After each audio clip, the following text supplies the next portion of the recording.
magaling. Siya ay si Mateo.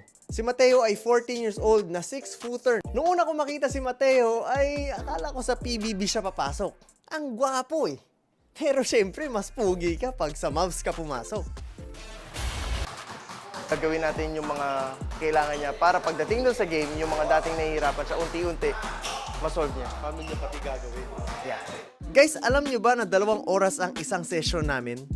At 2 session pala ang kinuha ni Mateo ngayong weekend. Tama kayo, 4 na oras na tuloy-tuloy na nag-i-ensayo itong bata na to. At sa 4 na oras na yon ay go hard siya all the way. Kaya sobra talagang nakakabilib. Pero alam nyo, may mas nakakabilib pa dun. At yun ay ang na-figure out namin bago pa matapos ang ensayo. Ano yung nangyari? Meron talaga? Meron talaga before? Wala. Ngayon ka na paltos?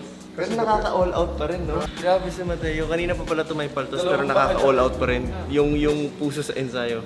Kung hindi mo mapapansin na meron palang iniinda. Ngayon ko na-imagine paano niya nagagawa mag-explode tapos meron siyang paltos. Na nakaka-drop namin sa footwork na ginagawa namin. Doon niya nakuha kanina. Pero umu-all out pa rin. 14 years old, 6-footer, tapos ganun gumalaw, tapos merong heart sa ensayo. Future tong bata. Yun pala ay pinapaltos na yung paa niya. 4 na oras na din kasi siyang tuloy-tuloy na nag-iensayo. At hindi mo aakalain na meron pala siyang iniinda kasi kung pagbabasihan mo lang yung galaw niya sa kada repetition ay nakaka-all out siya. Hindi mo aakalain na meron pala siyang iniinda. Grabe yung mentality, no? Grabe yung mindset. Ibang level. Nasabayan pa na syempre 14 years old ka lang tapos 6-footer ka pa. Tas ganun kapag gumalaw. At ganun yung attitude at approach mo sa ensayo.